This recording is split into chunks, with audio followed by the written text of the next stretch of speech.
Hey hey para pejuang hukum, selamat datang kembali di Nurse Joyce Channel. Kali ini kita akan bahas soal hukum keperawatan komunitas guys. So, siap-siap buat kalian latihan soal pertama.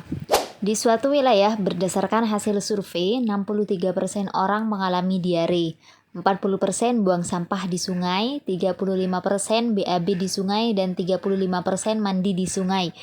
Kebiasaan masyarakat ini sudah berlangsung lama. Perawat melakukan pendidikan kesehatan tentang pentingnya perilaku hidup bersih dan sehat. Apakah indikator evaluasi formatif untuk mengukur keberhasilan tindakan kasus tersebut? Oke, soal pertama tentang evaluasi formatif. Pertanyaannya, apakah indikator evaluasi formatif untuk mengukur keberhasilan tindakan kasus tersebut? Di sini tindakannya itu pendidikan kesehatan tentang pentingnya perilaku hidup bersih dan sehat. Berarti apa jawabannya guys?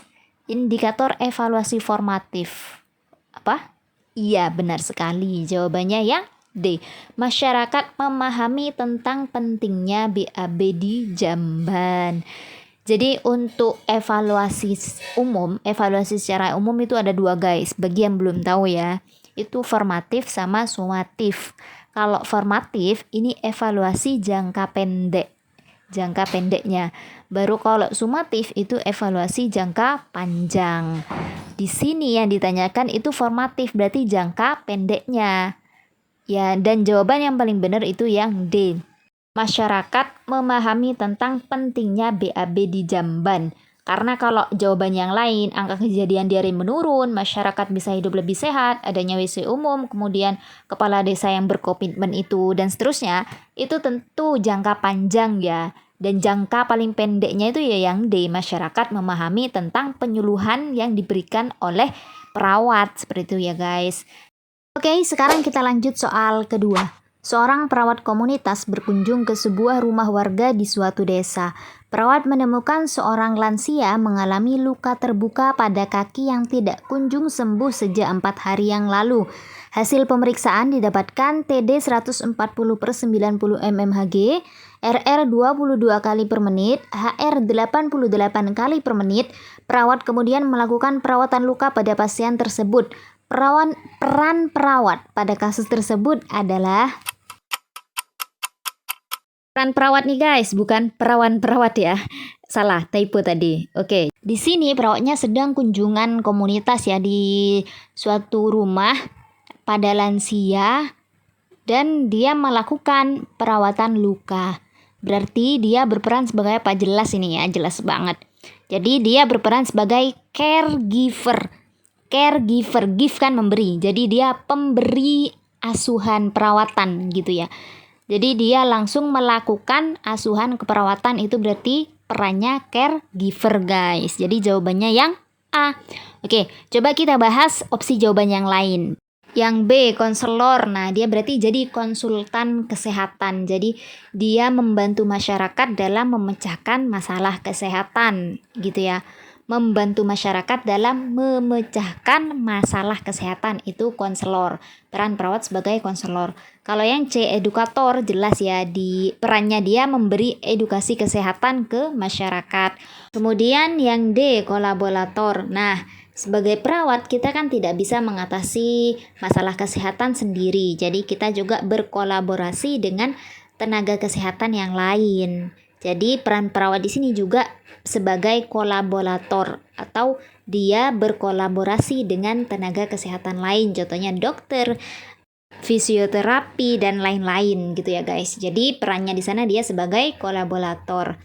Kemudian kalau advocate atau client advocate, ini dia peran perawat sebagai pembela hak klien dalam komunitas, hak masyarakat di komunitas. Misalnya nih, perawat ini membantu masyarakat untuk memiliki BPJS. Biasanya masyarakat yang kurang mampu, yang tidak tahu mengenai BPJS itu dibantu untuk mendapatkan haknya gitu ya. Atau misal ada daerah yang dekat dengan pabrik, kemudian lingkungannya itu tercemar, dan perawat ini sebagai klien advokat itu bisa menyampaikan ke pihak pabrik dan melakukan mediasi gitu-gitu ya guys. Pokok peran perawat sebagai advokat ini itu menjadi pembela dari hak klien. Seperti itu guys. Jadi untuk di kasus ini perannya itu sebagai caregiver pemberi asuhan keperawatan. Karena di sini perawat melakukan perawatan luka ya, perawatan luka langsung pada lansianya seperti itu. Oke, sekarang kita lanjut soal ketiga. Seorang ibu 43 tahun menderita asma sejak kecil karena keturunan dari keluarganya. Pasien sudah mengetahui kondisinya sejak lama dan selalu menjauhi asap rokok, mengurangi aktivitas yang membuatnya lelah, selalu membawa obat hisap kemanapun berada, dan keluarga juga selalu mengingatkan dan memberikan support sepenuhnya kepada pasien. Diagnosa yang tepat pada kasus di atas adalah diagnosa sekarang guys yang ditanyakan di nomor 3, diagnosa kesehatan ya. Diagnosa di komunitas ini. Di sini soalnya itu ibunya ini menderita asma.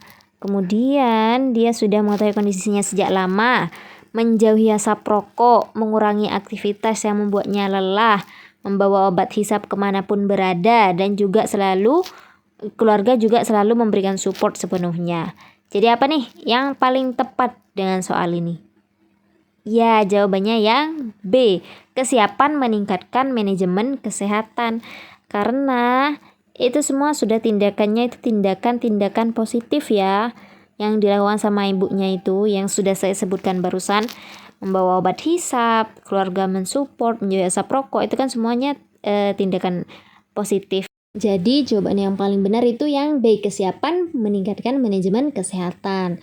Kalau defisit pengetahuan kan enggak ya, ini pasti ada tanda gejala masyarakat itu belum tahu tentang masalah kesehatan, tentang penyakit ini, itu kalau defisit pengetahuan. Kemudian yang C, ketidakpatuhan keluarga guys. Diagnosanya saja sudah ketidakpatuhan.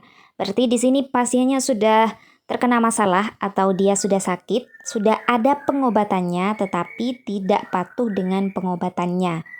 Itu kalau diagnosa ketidakpatuhan keluarga. Jadi dia tidak melakukan pengobatan dengan baik gitu ya guys. Oke, kemudian yang D, defisit kesehatan komunitas. Nah, ini berarti ada beberapa masalah kesehatan di komunitas tersebut. Beberapa ya. Gitu guys. Oke, lanjut yang E. Manajemen kesehatan tidak efektif. Ini berarti sudah ada masalah kesehatan, sudah ada program penyelesaian masalah kesehatannya atau program pengobatannya, tetapi tidak berjalan dengan maksimal gitu, masih terkendala. Contohnya pada pasien TB, dia nih harus kontrol ke vaskes atau puskesmas itu 1 bulan 1 kali misalnya nih, tetapi dia tidak kontrol ke puskesmas karena ada kendala. Kendalanya apa? Tidak ada yang mengantarkan atau tidak ada kendaraan, vaskesnya jauh, seperti itu. Jadi aslinya dia mau melakukan pengobatan, tetapi karena terkendala, jadi pengobatannya tidak lancar gitu ya, tidak bisa melakukan pengobatan dengan maksimal. Itu kalau manajemen kesehatan tidak efektif. Nah, kalau pada ketidakpatuhan tadi, orangnya itu tidak mau minum obat, tidak mau periksa ke puskesmas lagi, tidak mau kontrol lagi, itu bukan karena kendala, tetapi karena males saja. Kalau ketidakpatuhan itu bedanya cuma di tidak ada kendala sama ada kendalanya. Kalau ada kendala di manajemen kesehatan tidak efektif. Kalau tidak ada kendala, tetapi orangnya tidak melakukan pengobatan dengan baik, itu berarti maksudnya didiagnosa ketidakpatuhan pasien atau keluarga gitu ya. Paham sampai di sini? Oke. Sekarang kita lanjut soal keempat. Di Desa Blambangan didapatkan hasil pengkajian 70% warga mengolah sampah dengan cara dibakar dan BAB masih di sungai serta masih banyak genangan air. Perawat akan melakukan intervensi untuk meningkatkan PHBS pada warga.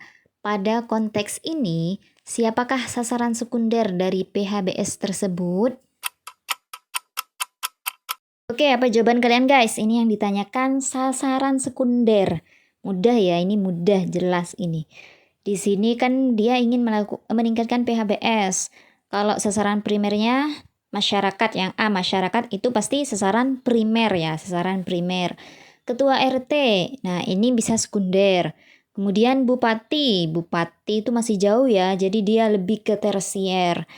Kemudian kepala desa, ini juga bisa sasaran sekunder ya, ini juga bisa sasaran sekunder. Kemudian kader kesehatan itu juga yang lebih dekat dengan masyarakat, jadi dia sasaran sekunder. Nah, kalau sasaran sekunder semua, mana jawaban yang paling tepat? Jelas ya, karena ini masalahnya tentang kesehatan, jadi lebih tepatnya sasaran sekunder pada kasus ini itu yang E, kader kesehatan guys. Jadi jawabannya yang E, karena yang ingin dilakukan intervensi itu tentang kesehatan. Kalau ketua RT, kepala desa itu kan general, lebih ke general. Gitu guys. Oke, sekarang kita lanjut soal kelima. Perawat komunitas melakukan pengkajian di suatu desa dan ditemukan banyak lansia mengalami diabetes mellitus. Perawat melakukan edukasi patuh minum obat dan diet kepada lansia dengan DM tersebut. Strategi intervensi keperawatan komunitas apakah yang digunakan? Apa guys jawabannya? Dibaca soalnya yang teliti, jangan sampai terkecoh ya. Sudah paham gak nih? Apa itu prevensi primer, sekunder, tersier, preventif, kuratif? Oke. Apa? Sudah dapat jawabannya? Jawabannya ini yang D guys, prevensi sekunder. Bener gak kalian? Ada yang salah? Bener semua? Nah, kenapa jawabannya yang D, prevensi sekunder, bukan prevensi primer atau tersier? Karena di sana perawatnya kan melakukan edukasi patuh minum obat dan diet kepada lansia dengan DM. Jadi perawat di sini melakukan edukasi pada individu yang sakit ya guys. Kalau individunya sakit berarti dia masuk ke prevensi sekunder. Kan lansianya terkena DM, berarti dia lagi sakit. Bukan prevensi primer guys, karena kalau prevensi primer itu ditujukan pada individu yang sehat. Itu kalau primer, tujuannya untuk pencegahan. Itu baru prevensi primer. Nah, kalau sekunder itu pada individu yang sakit. Tujuannya biar tidak tambah parah sakitnya, biar sembuh, biar tidak tambah parah. Itu prevensi sekunder. Kalau prevensi tersier itu pada individu pasca sakit ya. Tujuannya untuk rehabilitatif atau memaksimalkan fungsi. Biasanya pasca dari rumah sakit itu. Itu itu prevensi tersier. Paham guys? Gitu ya. Dan karena di kasus ini itu yang dilakukan edukasi kesehatan pada pasien yang sakit, lansia yang terkena DM, jadi jawaban yang paling tepat itu prevensi sekunder. Tujuannya apa? Di sana tujuannya agar gula darahnya itu terkontrol, tidak tambah parah sakitnya. Itu kan tujuan dari prevensi sekunder. Gitu ya guys, mudah kok. Kalau primer itu pada pasien sehat, tujuannya untuk pencegahan. Kalau sekunder pada pasien sakit, tujuannya agar tidak parah. Kalau tersier pada pasien pasca sakit, tujuannya untuk memaksimalkan atau mengoptimalkan fungsi-fungsi tubuhnya. Oke, mudah ya. Oke, jadi ini jadi soal terakhir kita di pembahasan kali ini. Nanti kita akan bahas soal-soal yang lain lagi. Tetap semangat, never give up. Semoga lulus UKOM tahun ini. And see you. Bye.